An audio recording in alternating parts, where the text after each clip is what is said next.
Have you ever walked into an old house and found a small door that led nowhere, or a strange shelf above a doorway with no obvious purpose? These features weren't accidents. They were deliberate, built with specific intentions that have since been completely forgotten. Some of these will fascinate you, some will genuinely unsettle you. Stick around for number one, because it is something still being discovered behind walls during renovations right now. These are 25 mysterious home features no longer used. Number 25th, the hollow newel post. Have you ever noticed the large decorative post at the bottom of a Victorian staircase, the newel post? Most people assume it is just ornamental. It is not. Many of these were hollow. A cavity inside, accessible through a removable cap or a hidden panel at the base, was used to store the title deeds to the house. The tradition held that until the mortgage was fully repaid, the deeds belonged to the bank. The day the final payment was made, the deeds were sealed inside the post, locked into the fabric of the house as a statement of ownership. Many Victorian homes still have their original title deeds inside the newel post, never retrieved, never noticed. Number 24. The servant peephole. If you've ever been in a large Georgian or Victorian house and noticed an odd little recess or a suspiciously smooth patch of wall beside the dining room door, that might be a plastered-over servant peephole. Staff, waiting to clear courses, had to judge the right moment to enter without interrupting conversation. Rather than opening the door and disrupting the room, they watched through a small concealed hole and entered only when the moment was right.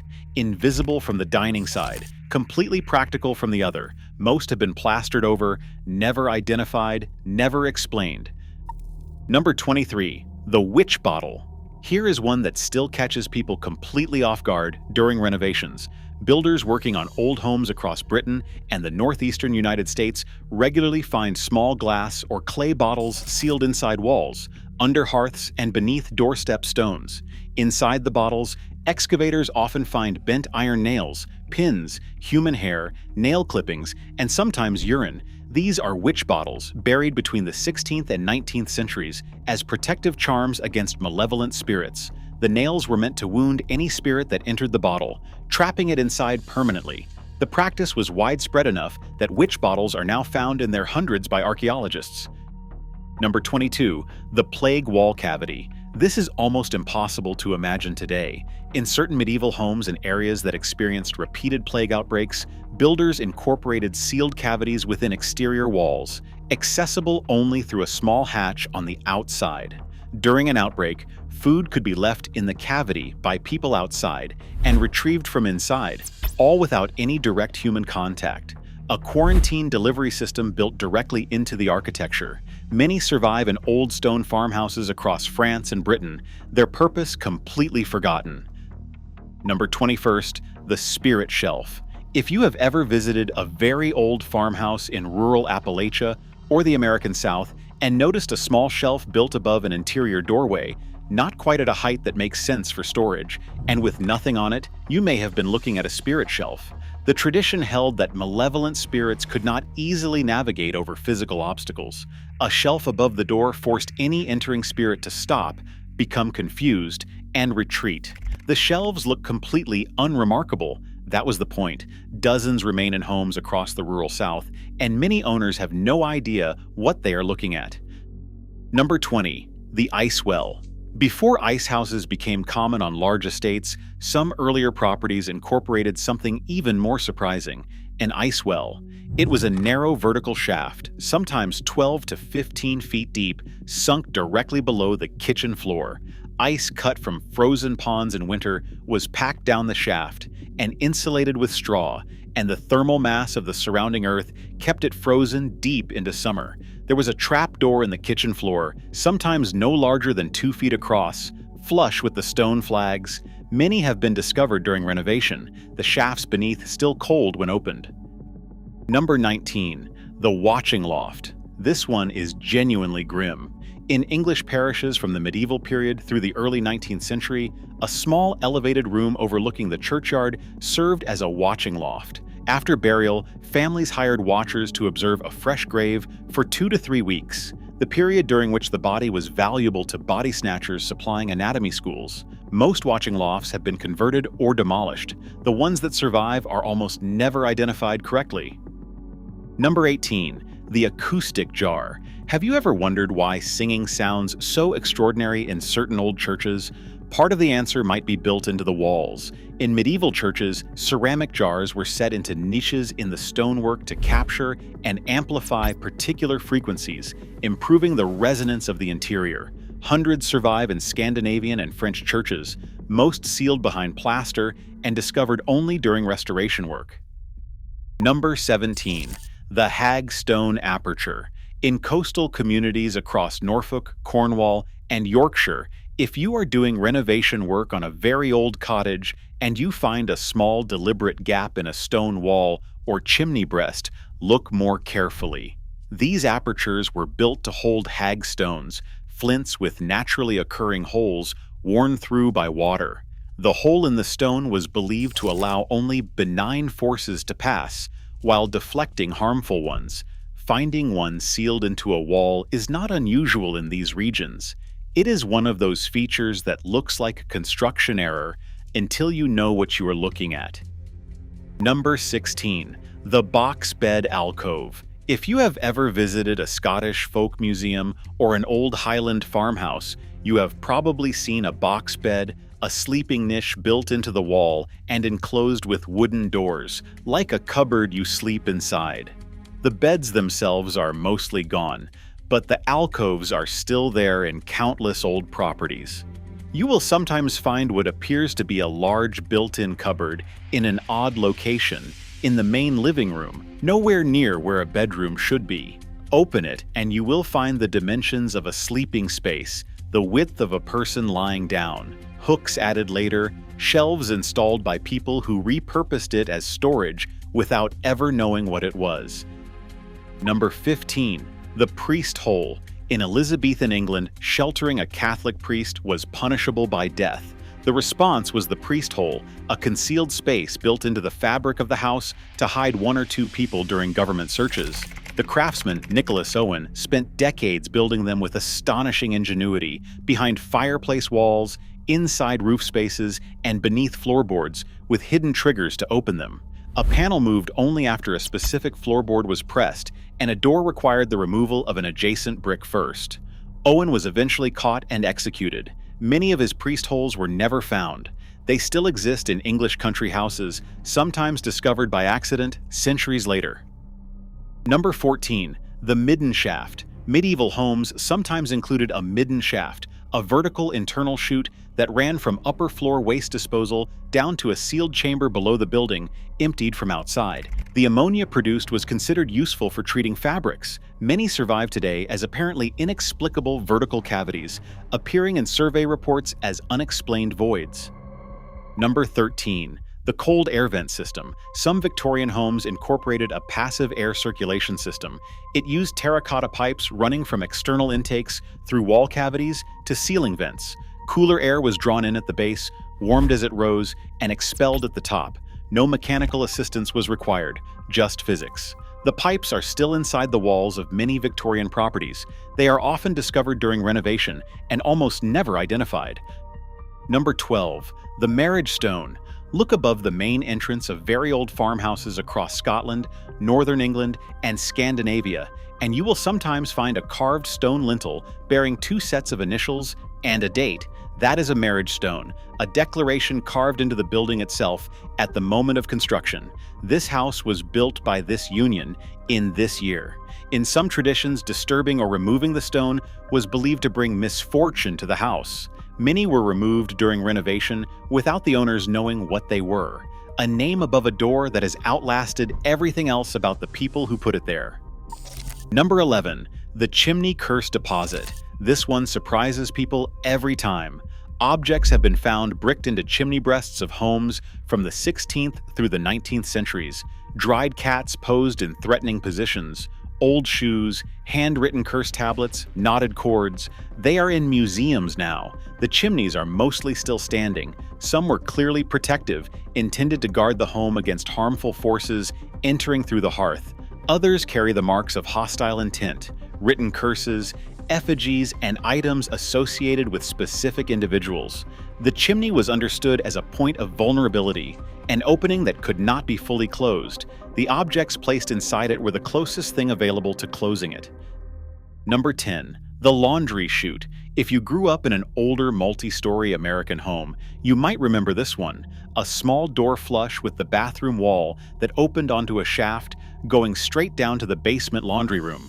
You just dropped the laundry in. No carrying baskets down the stairs, no piles on the landing. It worked on gravity, required no power, and was genuinely brilliant. Tightening fire codes meant vertical shafts between floors became fire spread concerns, and shifting laundry rooms to main floors gradually eliminated them. I honestly think this is one of those features that should just come back. Some new build homeowners are having them installed. Smart. Number 9. The speaking tube network. Before intercoms, before telephones, large homes were fitted with speaking tube networks, metal pipes running through wall cavities connecting the kitchen to the drawing room, the bedroom to the nursery, the front door to the servants' hall. A whistle at each end alerted the recipient. You removed the cap and spoke directly into the tube. Voices carried clearly across 3 floors. These systems were installed in their thousands in Victorian and Edwardian homes. The pipes are still inside the walls of many older properties, their mouthpieces removed and the openings plastered over. Tap on the right wall, and you will sometimes hear the hollow resonance of the tube behind the plaster. Number 8. The apothecary cupboard. In large houses of the 17th, 18th, and early 19th centuries, a lockable, built-in cupboard specifically for medicines and herbal preparations was a standard fitting, typically in the still room or the housekeeper's room. Not general storage. It was a purpose-built medicine cabinet with shelving sized for medicine bottles, a lock to prevent access by children or servants, and often a small writing surface for recording preparations and dosages. The ones that survive intact, with original glass bottles still on the shelves and handwritten labels still legible, are extraordinary. The domestic medicine cabinet in its most serious and considered form. Number 7. The Widow's Walk. If you've ever visited coastal New England in places like Nantucket, New Bedford, or Cape Cod, you have seen them. They are railed platforms built directly onto the rooftops of old homes, accessible through a trapdoor on the top floor. Their official purpose was fire watching, a high vantage point from which chimney fires could be spotted before they spread. The legend is different. Wives of sailors and whalers stood up there to watch for returning ships. The name Widow's Walk came from how often the vigil became permanent. The platforms were real. The grief was real. Standing on one and looking out to sea, the name stops being a historical detail and becomes something you feel. Number 6. The Victorian Morning Room. Do you remember being told as a child never to go into a certain room at a grandparent's house?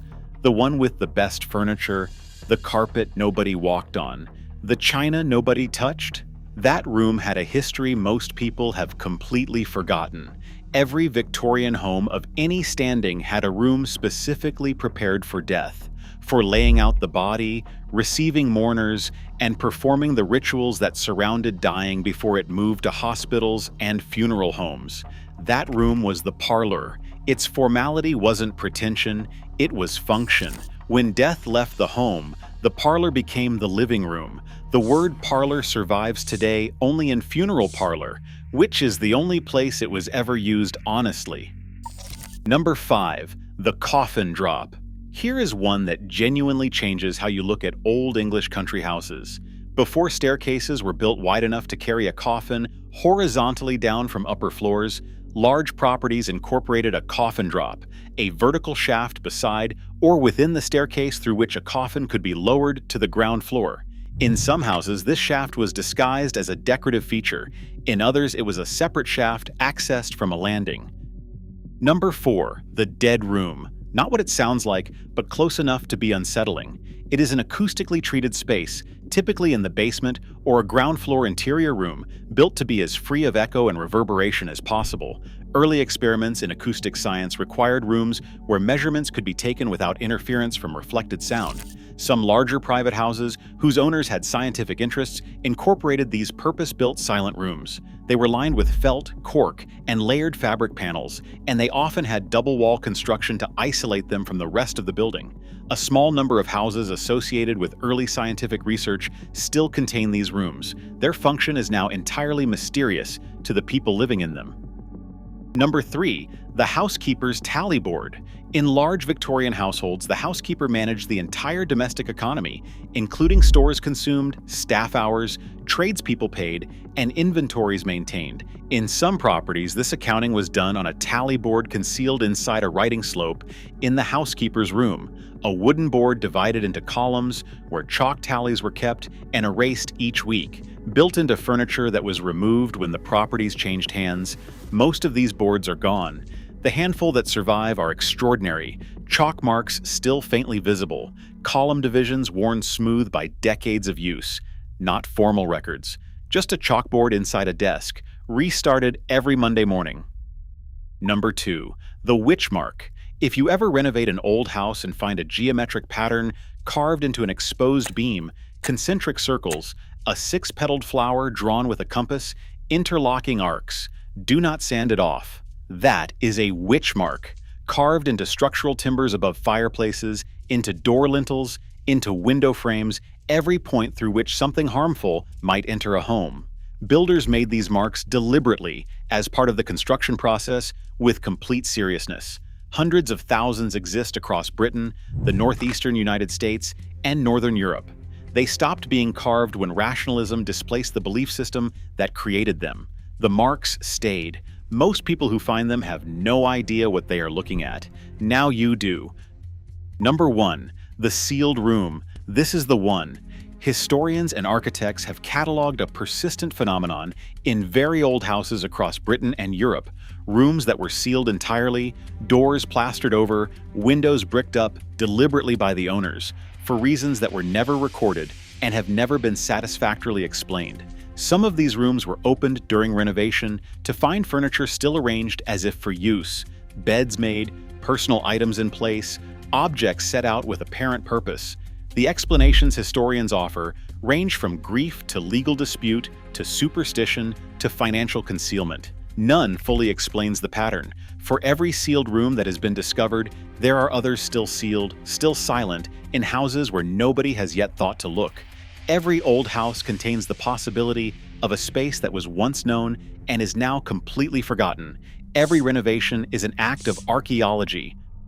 Drop a comment if you've ever found something in an old house that you couldn't explain. I read everyone. If you enjoyed this, hit that like button and subscribe, and I'll see you in the next one.